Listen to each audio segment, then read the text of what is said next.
மக்களுக்கு நல்லது பண்றதுக்கு அரசியலுக்கு வாங்கடா, கொள்ளை அடிக்கிறது கொலை பண்றதுக்கு மாடா அரசியலுக்கு. விஜய் வந்து இப்ப ரஜினிகாந்த் மாதிரி விட்டுட்டு ஓடுறாரா, ஒரு நாள்ல பார்க்கலாமா அப்படின்னு நினைக்கிறாங்களேன்னு தோணுதுங்க. இது சினிமா துறையில் இருக்கக்கூடிய ஒரு நேர் விரோதம் காரணமாகத்தான் இது வெளியே வருகிறதே தவிர அரசியல் காரணம் இல்லை. அதை அரசியலாக பயன்படுத்திக் கொள்கிறார்கள் திமுகவினர். தமிழக ஊடகங்கள் விலை போகிவிட்டன, சோரம் போகிவிட்டன. தமிழக ஊடகங்களுக்கு இருக்கக்கூடிய மரியாதை குறைந்து விட்டது. மே 4ஆம் தேதிக்கு பிறகு இதே ஊடகங்கள் இருக்கிறார்களா என்று பாருங்கள் தயவுசெய்து. பொதுமக்களால் விரட்டி அடிக்கப்படுவார்கள். ஸ்டாலினுக்கும் ராகுல் காந்திக்கும் எங்க பேச்சு இல்லை, அதை பத்தி யாருமே கேட்க மாட்டேங்கிறாங்களே. எங்க தம்பி அதை பத்தி எந்த ஊடகம் பேச மாட்டேங்கிறாங்களே. ராகுல் காந்திக்கு ஸ்டாலினுக்கு இவ்வளவு மனது சண்டை அப்படி வந்திருக்குங்க. அதனால்தான் அவங்க எல்லாருமே ராகுல் காந்தியை திட்டுறாங்க சார். அவர் பண்ண குழப்பம் பீகாரில் செய்த குழப்பம் மாதிரி தமிழகத்திலும் குழப்பம் செய்து விட்டார். அதெல்லாம் வெளில வரவே இல்லை. இன்றோ அல்லது நாளையோ தமிழகத்திற்கு புதியதாக டிஜிபி நியமிக்கப்படுவார். தமிழக முதலமைச்சர் மு.க. ஸ்டாலினால் நியமிக்கப்படாத டிஜிபி நாளை நியமிக்கப்பட இருக்கிறார்கள். பல மாவட்ட கலெக்டர்களை மாற்ற இருக்கிறார்கள். அனைவருமே திமுக என்று புகார் வந்திருப்பதனால் கண்டிப்பாக அந்த மாற்றம் வரும். அந்த மாற்றம் வந்தீங்கன்னா இந்த எஸ்ஓபி ஸ்டாண்டர்ட் ஆபரேட்டிங் ப்ரொசீஜர் மாறும். ஏன்னா எந்த இடத்த விஜய் கேட்கிறாரோ அந்த இடத்த கொடுத்த கண்டிஷனா போட மாட்டாங்க. 51 கண்டிஷன் 32 கண்டிஷன். விஜயனுடைய ஒரு போக்கு அனுதாப அலைகள் இருந்தாலும் 28-30% அவர் வச்சிருக்காரு. நல்ல 30% இருக்குன்னா குறைஞ்சது 80 சீட்டான வாங்கி ஆகணுங்க. அவர் அந்த 80 சீட் வாங்கினாருன்னா தமிழ்நாட்டில் கூட்டணி ஆட்சி தான் வரும். திமுக அழிஞ்சு விடும்.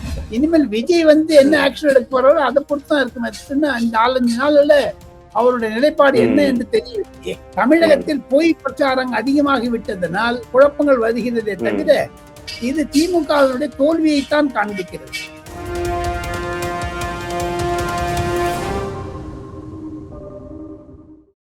ஒவ்வொரு மாதமும் 5 மில்லியனுக்கு அதிகமான பார்வையாளர்களை சென்று சேரும் எங்களது சேனலில் உங்களையோ அல்லது உங்களது நிறுவனத்தையோ விளம்பரப்படுத்த வேண்டுமா?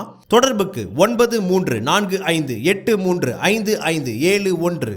சார், இப்ப இந்த எலெக்ஷன் நெருங்கிற சமயத்துல இந்த ஊடகங்கள் சார்ந்து ஊடகங்களோட உண்மைத்தன்மை குறித்து பொதுமக்களே கேள்வி கேட்கிற ஒரு நிலைமை வந்து ஒரு 2 வாரமா எழுறத நம்ம பார்க்க முடியுது. எல்லா ஊடகங்களும் இப்ப இந்த கடைசி ஒரு 2-3 வாரமா நடந்த இந்த சட்ட ஒழுங்கு சீர்கேடு, தொடர்ந்து நடந்த இந்த ரேப் அண்ட் மர்டர், இதை பத்தி எல்லா ஊடகங்களும் கவர் பண்ணல அப்படின்ற ஒரு குற்றச்சாட்டு பொதுமக்களே வைக்கிறாங்க. இன்னொன்னு பார்த்தா இப்ப விஜய் அவர்கள் இவங்க கூட கூட்டணி சேர்றாரு. இப்ப நீங்களே பார்த்திருப்பீங்க, கடந்த ஒரு 2 வாரமா பவன் கல்யாண் விஜய் கிட்ட பேசியிருக்காரு அப்படின்னும், ஏடிஎம்கே பிஜேபி கூட்டணியில லிங்க் பண்ண போறாங்க அப்படின்னும் ஒரு நரேட்டிவ் ஓடிட்டு வந்துருது. இதை பவன் கல்யாண் நேத்து மறுத்திருக்காரு டைரக்டாவே, அதெல்லாம் கிடையவே கிடையாது அப்படின்னு. இன்னைக்கு காலையில ராமதாஸ் அவர்கள் கிட்ட தாவேகா தரப்புல இருந்து பேசியிருக்காங்க அப்படின்ட்டு ஒரு நியூஸ் ஸ்க்ரோலிங்ல கொஞ்சம் ரெப்யூட்டேட்டடான ஒரு நியூஸ் சேனல் தான் அவங்க ஸ்க்ரோல் பண்ணிருக்காங்க. அதுக்கப்புறம் அவங்க ஃபேக்குன்ட்டு அதை டெலிட் பண்ணிருக்காங்க. இதெல்லாம் என்ன கணக்கு ரீதியில பண்ணிக்கிட்டு இருக்கிறதா நம்ம பாக்குறது சார்? யாரு பண்றதா நம்ம எடுத்துக்கிறது இந்த மாதிரியான? திமுக செய்கிறார்கள். திராவிட முன்னேற்ற கழகத்துடைய ஐடி வின்னா செய்து இதெல்லாம். அதை தவிர திமுக தவிர அந்த சபரீசன் அவர்களால் நடத்தப்படக்கூடிய பெண் நிறுவனம் கூட செய்கிறது. காரணம் அவங்க டெல்லியில வச்சிருக்காங்க சார். நீங்க தமிழ்நாடு டெல்லியில பத்திரிகாரங்கள் எல்லாமே நான் ஒரு பத்திரிகாரனாக இருப்பதனால் அனதர் கரஸ்பாண்டன்ட் பத்தியோ எடிட்டர் பத்தியோ நான் காமெண்ட் பண்றது தப்புங்க. அது என்னுடைய தர்மம் இல்லைங்க.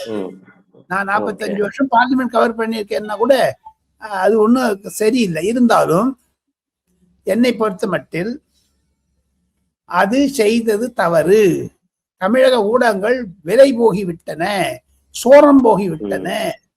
தமிழக ஊடகங்களுக்கு இருக்கக்கூடிய மரியாதை குறைந்து விட்டது. மே 4ஆம் தேதிக்கு பிறகு இதே ஊடகங்கள் இருக்கிறார்களா என்று பாருங்கள் தயவுசெய்து.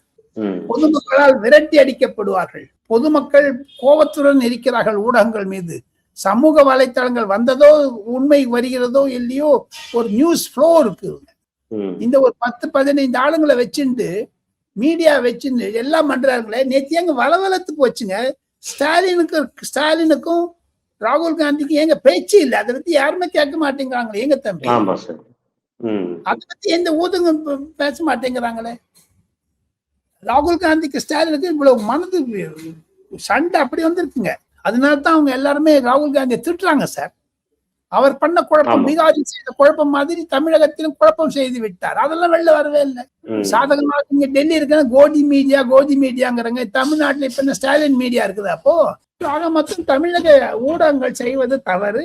பொதுமக்களுடைய அதிருப்தி ஊடகங்கள் மீது இருப்பது புரிகிறது. இப்ப இந்த தேர்தலுக்கான நடைமுறைகள், இந்த விதிமுறைகள்லாம் நேற்று இருந்து அமல்படுத்த பட்டிருக்கு. இப்ப இவ்வளவு நாள் விஜய்க்கு அந்த இடம் கிடைச்சு பிரச்சாரம் பண்றதே பெரிய ஒரு டாஸ்கா இருந்தது. ஈஸியா கிடைக்காம தான் இருந்தது. இப்ப எலெக்ஷன் கமிஷனே நேரடி கட்டுப்பாட்டுல கொண்டு வந்திருக்காங்க. அதை விதிமுறையாகவும் வச்சிருக்காங்க. இப்ப எந்த அளவுக்கு ஒரு பாசிபிலிட்டியோட விஜயால கண்டக்ட் பண்ண முடியும் அப்படின்னு நம்ம பாக்குறது சார்? ஏன்னா இன்னும் 2-3 சாதகமான சூழ்நிலைகள் உருவாகிவிட்டது. Okay sir. இன்றோ அல்லது நாளையோ தமிழகத்திற்கு புதியதாக டிஜிபி நியமிக்கப்படுவார். தமிழக முதலமைச்சர் மு.க. ஸ்டாலினால் நியமிக்கப்படாத டிஜிபி நாளை நியமிக்கப்பட இருக்கிறார்கள். பல மாவட்ட கலெக்டர்களை மாற்ற இருக்கிறார்கள். அனைவருமே திமுக என்று புகார் வந்திருப்பதனால் கண்டிப்பாக அந்த மாற்றம் வரும். அந்த மாற்றம் வந்தீங்கன்னா இந்த எஸ்ஓபி ஸ்டாண்டர்ட் ஆபரேட்டிங் ப்ரொசீஜர் மாறும். தேர்தல் கமிஷன் மீது ஒரு நம்பிக்கை வைத்து தமிழக போலீசார் மிகவும் சிறப்பாக கையாள்வார்கள் என்று தான் தெரிகிறதுங்க. ஏன்னா எந்த இடத்த விஜய் கேட்கிறாரோ அந்த இடத்துக்கு கொடுத்த கண்டிஷனா போட மாட்டாங்க. 51 கண்டிஷன் 32 கண்டிஷன் போட மாட்டாங்க. ஏன்னா எலெக்ஷன் அந்த டிஜிபி கையில வச்சிருந்தாங்க எலெக்ஷன் கமிஷன்ல. ஆக மொத்தம் இனி வரக்கூடிய நாட்கள்லாம் இது ஒரு கேர்டேக்கர் சீஃப் மினிஸ்டர் தானே தவிர இப்ப முதலமைச்சருக்கு அந்த முன்ன இருந்த வேகம்லாம் நேற்றே பாடத்தை கிழிச்சிட்டாங்களா சார்? என்ன சார் இது இப்படி பண்ணிட்டாங்களா சார்? ரிமூவ் தான் பண்ணணும். எல்லாரும் கிழிச்சு எடுத்துக்கிட்டு இருந்தாங்க. அவ்வளவு கோபமா இருக்குதுங்க அந்த அரசாங்க ஊழியர்களுக்கு மேலே. மீண்டும் திமுக வருவது என்பது சந்தேகம். அப்படி மீண்டும் திமுக வந்ததுன்னா விஜய் ஒழிப்பார்கள், அதிமுக விட்டுருவாங்க. ஏன்னா திமுகவும் ஒரு ஆல்டர்னேட்டா மாறி மாறி மாறி மாறி வர்றதுனால இவர் உதவி அவருக்கு தேவை, அவர் உதவி இவருக்கு தேவை.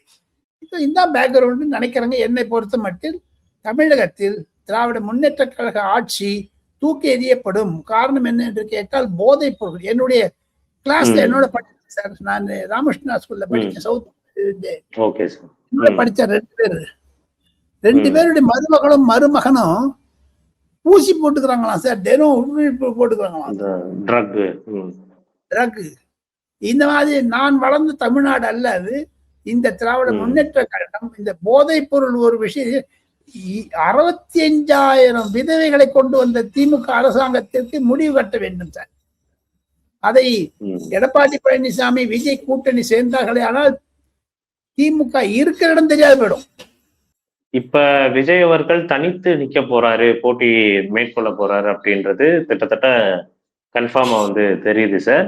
இது எந்த அளவுக்கு விஜய்க்கு சாதகமா அமையும்? இப்ப நிறைய பேர் திமுக சார்ந்தவங்க எல்லாம் என்ன சொல்றாங்க அப்படின்னா, விஜய் ஓட்டை பிரிக்க தான் போறாரு, இதனால திமுகக்கு தான் வெற்றி வாய்ப்பு ஜாஸ்தியா இருக்கும், அதிமுகக்கு வெற்றி வாய்ப்பு குறையும் இப்படின்னு பேசிட்டு இருக்காங்களே, இந்த கணக்கை நம்ம எப்படி எடுத்துக்கிறது? அப்படி அந்த விஜய்க்குத்தான் மே 4ஆம் தேதிக்கு பிறகு ஆபத்து அதிகமாக இருக்கிறது. சினிமா துறையில் இருக்க மாட்டாங்க, வைக்க மாட்டாங்க. ரொம்ப இன்னல்களை தேர்தலுக்கு முன்னதாக இன்னல்களை கொடுத்த திமுக தேர்தலுக்கு அப்புறம் தொடர்ந்து கொடுப்பார்கள். எடப்பாடி பழனிசாமி அதுக்கு தோல் சூழ்ந்துருவார். அந்த மாதிரி ஒரு கிரிட்டிசிசம் விஜயால பண்ணுவாரா என்பது விஜய்க்கு அந்த அரசியல் பின்னணி வேண்டும், இதையெல்லாம் சமாளிப்பதற்காக. அது இல்லை என்று தான் நான் நினைக்கிறேன். விஜயனுடைய ஒரு போக்கு அவருக்கு அனுதாப அலைகள் இருந்தாலும் தனித்து போட்டியிட்டாரே ஆனால் அவருக்கு தோல்விதான் வரும் என்று பல கருத்து கணிப்புகள் இருக்கின்றன. என்ன இருந்தாலும் 28-30% அவர் வச்சிருக்காரு. நல்லா அவ்வளவு பர்சன்ட் இருக்கு. 30% இருக்குன்னா குறைஞ்சது 80 சீட்டான வாங்கி ஆகணுங்க அவரு. புரியுது. அந்த 80 சீட் வாங்கினாருன்னா தமிழ்நாட்டுல கூட்டணி ஆட்சி தான் வரும்.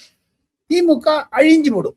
இப்ப திமுகவோட இந்த கூட்டணிகளுக்குள்ள இப்ப திருமாவளவன் அவர்கள் விசிகா வந்திருக்கட்டும், இல்ல மற்ற கட்சிகளா வந்திருக்கட்டும், கொஞ்சம் கூக்குரல் போட்டுக்கிட்டு இருக்கிறதா ஒரு தகவல்லாம் வந்து வருதே சார். என்ன எங்களுக்கு கம்மியாகுது சீட்டு அப்படின்ட்டுலாம். இப்ப இந்த கணக்குகள் ஏதாவது மாற வாய்ப்பு இருக்கா? யாராவது அதிமுக சைடோ இல்ல வேற ஏதாவது சைடோ போறதுக்கு வாய்ப்பு வந்து இருக்கா? எனி டைம் என்ன சேஞ்ச் ஒண்ணா இருக்காங்க. 23ஆம் தேதி மட்டும் இருக்குங்களா டைம் ஒன்னும். ஆமா யாருக்கு எங்க திமுக ரிலீஸ் பண்ணவே இல்லை லிஸ்ட். ஆமா அவங்களுடைய சார். நம்பிக்கை அபிஷேகம் சொல்லவே இல்லை. அவங்க 170 கண்டெஸ்ட் பண்ண போறாங்களா 150 பண்ண போறாங்களா? சொல்ல இந்த தமிழக அரசியலை குழப்பி விட்டது ராகுல் காந்தியினுடைய நிதானமற்ற போக்கு. மு.க. ஸ்டாலினை அவர் ஒரு கார்னர் பண்ணினார். முச்சந்தில் நிற்க வைச்சார் மு.க. ஸ்டாலின் ராகுல் காந்தி. ராகுல் காந்தி மீது ஸ்டாலின் கோபமாக இருக்கிறார். என்னங்க இது, ஒரு 28 சீட் வாங்கிட்டு மீதி கட்சியெல்லாம் உடைக்கிறதுக்கு பார்க்கத்தாங்களே. அந்த பின்னணியில் பார்த்தால் கண்டிப்பாக இது ஒரு திமுகவிற்கு எதிர்நிலைப்பாடு தான் வரும் தமிழகத்தை பொறுத்த மட்டும். ஏன்னா இளைஞர்கள் திமுக இருக்காங்க. தேமுதிகக்கு ஜாஸ்தி சீட்டு கொடுத்ததே நிறைய பேருக்கு கட்சிக்குள்ளேயும் பிடிக்கல, கூட்டணி கட்சிகளுக்குள்ளேயும் சலசலப்பா இருக்கின்ற மாதிரி பேசுறாங்களே சார். இவங்க ராஜ்யசபா கொடுத்து தப்புங்க சார். ஒண்ணு தேமுக திமுக எப்படிங்க ராஜ்யசபா கொடுத்தாரு வந்த உடனேயும். இப்போ திருச்சி சிவா கொடுத்துட்டாரு. என்ன பொறுத்த மட்டும் மீதி நிறைய பேர் கொடுக்கணும்னு இருந்தது இல்லைங்களா? அவங்களாம் வர வேண்டாமா? இப்ப இந்த கணக்குகள்லாம் வந்து பாக்குறப்ப ஏதாவது குளறுபடிகள் வர நாட்கள்ல பெருசா நடக்கிறதுக்கு வாய்ப்பு இருக்கா சார்? திருப்பு முனையா எல்லாம் முடிஞ்சிடுச்சுங்களா சார்? இனிமேல் விஜய் வந்து என்ன ஆக்ஷன் எடுக்க போறாரோ அதை பொறுத்துதான் இருக்கு.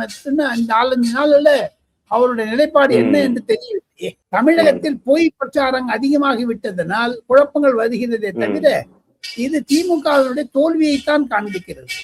இப்ப மக்கள் திமுகவை நிராகரிக்கிறாங்கன்னா இப்ப அந்த சட்ட ஒழுங்கு பிரச்சனை இதெல்லாம் வந்து தவிர திமுக என்ன கிளைம் பண்றாங்கன்னா, எங்களுக்கு நிறைய நாங்க திட்டங்கள் ரொம்ப ஸ்ட்ராங்கா வச்சிருக்கோம், அதெல்லாம் எங்களை காப்பாத்தும், அதெல்லாம் எங்களை திரும்ப ஆட்சியில கொண்டு வரும்னு அவங்க சொல்றாங்களே. இதை நம்ம எப்படி எடுத்துக்கிறது? இந்த 5000 ரூபாய் லாஸ்ட் போட்டு வரைக்கும் 5000 ரூபாய் கொடுக்க இன்னைக்கு நிறைய இடத்துல பணம் கொடுக்க ஆரம்பிச்சிட்டாங்கன்னு கூட கேள்விப்பட்டேன். ஆமா சார், பணம் பட்டுவாடா. அதுதான் விஜய் சொல்லியிருக்காரு, எடப்பாடி பழனிசாமி சொல்றாரு, எல்லாத்தையும் கொடுக்கறது வாங்கிக்கோங்க, ஓட்டு எங்களுக்கு போடுங்க, திமுகவுக்கு போடாதீங்க. சார் ஒன்னே ஒண்ணு கேட்கிறேன் தம்பி. ஒரு குடும்பத்தில் கணவனை இழந்த ஒரு மனைவி 10,000 ரூபாய்க்கு விலை போகலாம். கணவன் முக்கியமா மனைவி 10,000 ரூபாய் முக்கியமா? சொல்லுங்க. பாயிண்ட் வந்துட்டீங்கன்னா அது நிச்சயம் திமுக அகைன்ஸ்டா தான் போகும் தம்பி. சார் இறுதி கொஸ்டின் சார். இப்ப திமுகவோட இந்த குடும்ப பிரச்சனையெல்லாம் வந்து இருக்குல்ல சார், இப்ப சபரீசன் அவர்களோட குரல் கொஞ்சம் ஓங்குது அப்படின்ற மாதிரி ஒரு சில தகவல்கள்லாம் வரதை நம்ம பார்க்க வந்து முடியுது. இப்ப ரீசெண்டா சபரீசன் அவர்களுக்கும் உதயநிதி அவர்களுக்கும் ஒரு வாக்குவாதம் ஏற்பட்டிருக்கிறதெல்லாம் ஒரு சில பேர் ரிப்போர்ட்லாம் வந்து பண்றாங்க. இது உண்மையா? உண்மையிலே சபரீசன் அவர்கள் டைரக்டாவே பங்கு எதுவும் வைக்கிறாரா திமுகவோட அந்த ஆட்சி இதுக்குள்ள? சில முக்கியமான தகவல்கள் என்ன என்று கேட்டால், கனிமொழி அம்மையார் கூட எம்எல்ஏ கண்டெஸ்ட் பண்ணணும்னு பேசுறாங்கன்னு ஆங்கில தொலைக்காட்சிகள் பல ஊடகங்களில் வந்தது. ஆங்கில போட்டாங்க வேற டெல்லியில. அப்பதான் வச்சு பாத்தீங்கன்னா கண்டிப்பாக குடும்பத்தில் ஒரு பிரச்சனை இருக்கத்தான் இருக்கிறது. இதே வருஷம் 5 வருஷத்துக்கு முன்னாடி எலெக்ஷன் போலிங் டேட் முன்னாடி சபரீசன் வீட்டுல ரெய்டு விட்டாங்க, ஞாபகம் இருக்குல்ல உங்களுக்கு? ஆமா சார். அது ஒண்ணுமே ஆகலைங்களே இது வரைக்கும். துரைமுருகன் வீட்டுல டெய்லி விட்டாங்க, அது ஒண்ணுமே ஆகல. அதுதான் எடப்பாடி பழனிசாமி சொன்ன, யார் கால் யார் விழுந்தாங்க போயின்னு. எதுக்கு உதயநிதி வந்து சீஃப் பிரைம் மினிஸ்டர் பார்க்கணும் தனியா 2 வருஷத்துக்கு முன்னாடி? எத்தனையோ அட்வான்ஸ்டா இருக்கக்கூடிய என்போர்ஸ்மெண்ட் டைரக்டரேட்டுடைய இதெல்லாம் ஏங்க ஒன்றும் சரியில்லை, அதையெல்லாம் கேட்பார்கள் அல்லவா? ஆக மொத்தம் திமுக குடும்பத்தில் குழப்பம் இருப்பது உண்மை. ஆனால் அது வெளியே வராது. தேர்தல் மே மாசம் 5ஆம் தேதிக்கு பிறகு கதையெல்லாம் நிறைய வர ஆரம்பிக்கும். பார்த்துட்டு உங்களோட நேரத்துக்கு ரொம்ப வந்து நன்றி சார். மீண்டும் இதே மாதிரியான ஒரு நேர்காணல் நம்ம சந்திக்கலாம். தேங்க்யூ. மக்களுக்கு நல்லது பண்றதுக்கு அரசியலுக்கு வாங்கடா, கொள்ளை அடிக்கிறது கொலை பண்றதுக்கு அரசியலுக்கு